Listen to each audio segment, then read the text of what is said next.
الحمد لمن قدر خيرا وخبالا والشكر لمن صبر حسنا وجمالا فرد صمد عن صفة الخلق بريء رب أزلي خلق الخلق كمالا لا ضد ولا ند ولا حد لمولا الآن كما كان ولم يلق زوالا والصلاة والسلام على سيد الرسل وخاتم الأنبياء والمرسلين أما بعد فأعوذ بالله من الشيطان الرجيم بسم الله الرحمن الرحيم يا أيها الذين آمنوا اتقوا الله وكونوا مع الصادقين صدق الله العظيم وبلغنا رسوله النبي الكريم ونحن على ذلك لمن الشاهدين والشاكرين والحمد لله رب العالمين سبحانك لا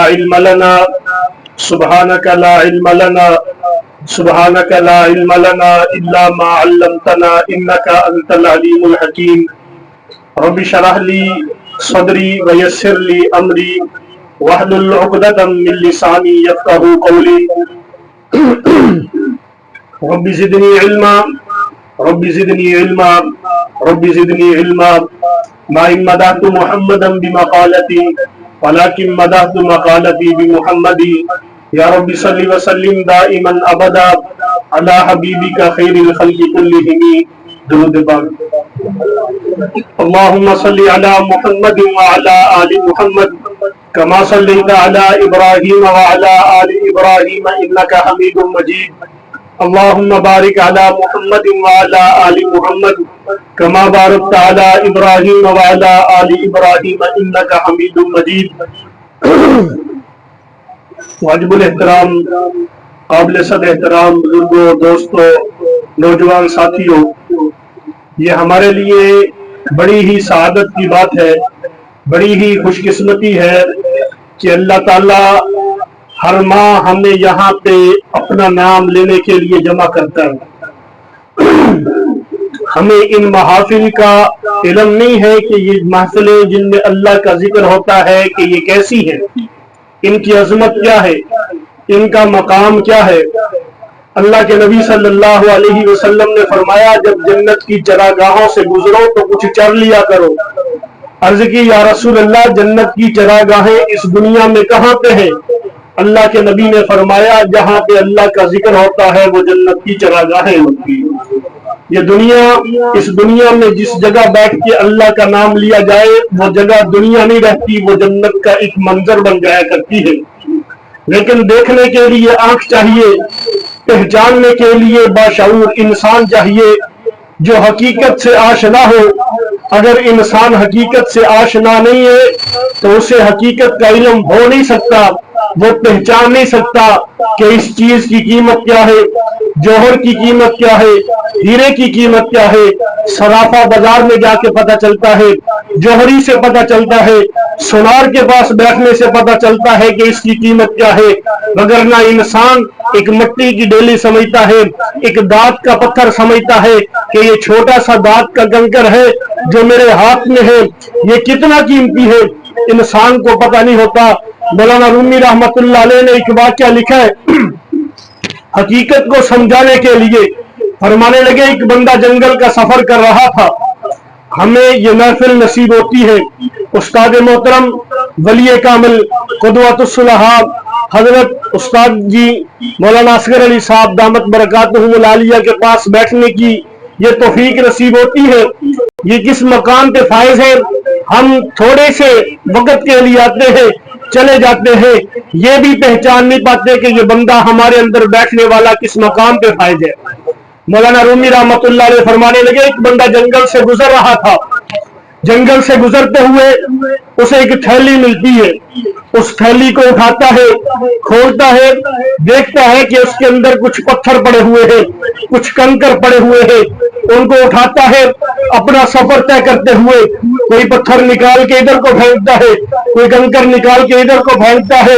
یوں ہی پھینکتا جا رہا ہے کہ کتنا دور کون سا پتھر گر رہا ہے، کرتے کرتے شہر کے اندر داخل ہو جاتا ہے،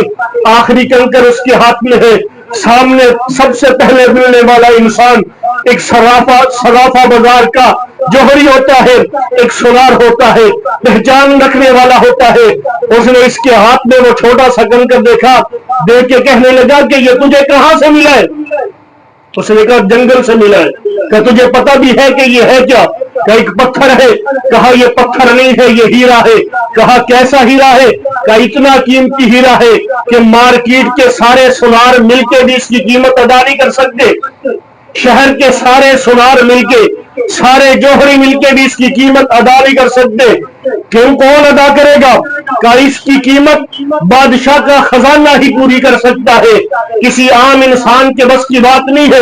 وہ وہاں پہ کہنے لگا کہ یہ کنکر اتنا قیمتی ہے؟ کہا ہاں اتنا قیمتی ہے۔ کہا مجھے تو پتہ نہیں تھا، مجھے تو تھیلی ملی تھی، ایک کنکر نہیں تھا، ایک تھیلی تھی پوری، میں نے وہ ساری کی ساری تھیلی ضائع کر دی ہے صرف اس وجہ سے کہ مجھے حقیقت کا علم نہیں تھا۔ مسلمانوں، ہمارے پاس استاد جی آتے ہیں لیکن ہم سمجھتے ہیں کہ ہمارے جیسا عام انسان ہے، عام علماء جیسا ایک عالم دین ہے جو ہمیں اللہ اللہ کروا کے چلا گیا ہے۔ حقیقت کو سمجھنا ہو، مقام کو سمجھنا ہو تو پھر دیکھنے والی آنکھ ہونی چاہیے، پہچاننے والا شخص ہونا چاہیے کہ جسے پتا ہو کہ اس بندے کے اندر کمال کون سا ہے، اس بندے کے اندر کون کون سی خوبیاں رب نے کوٹ کوٹ کے بر دی ہے۔ ہمارے اس شہر کی ایک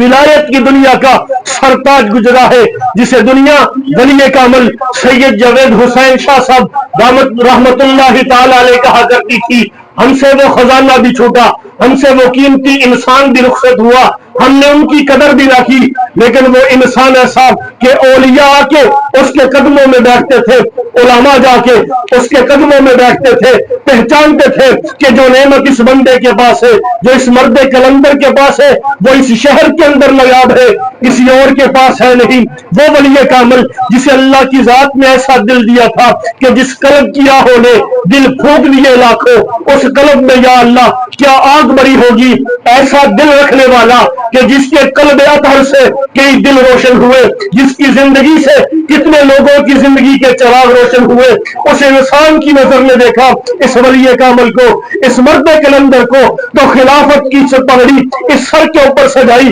خلافت کی پگڑی سجانے کا مطلب کیا ہے کہ تو اس قابل ہے کہ اب آگے دیے جلا سکتا ہے، آگے علم کی شمع روشن کر سکتا ہے، آگے دلوں کو نکھار سکتا ہے، آگے دلوں کی ویران بستیوں کو آباد کر سکتا ہے۔ لیکن تو ہم تو مائر با کرم ہے، کوئی سائل ہی نہیں، راہ دکھلائے کسے، کوئی رہنما منزل ہی نہیں، کوئی آ کے پاس بیٹھے تو صحیح جس کے دل کو چمکائے، کوئی پاس آ کے بیٹھے تو صحیح جس کی شمع کو روشن کر دے، کوئی آ کے پاس بیٹھے تو صحیح جس کے چراغ کو جلا دے، جس کے دل کے اندر روشنیاں بھر دے۔ کوئی بیٹھنے والا ہو اسے پتا چلے کہ اس مرد کلندر کے جوتوں میں رب نے کیا کہہ رکھا ہوا ہے۔ اللہ اکبر۔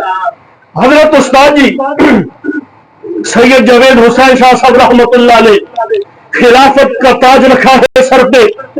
اعتماد کیا ہے، سلسلے کی پگڑی ان کے سر پہ رکھی ہے کہ میرا فیض آگے جاری کرے گا،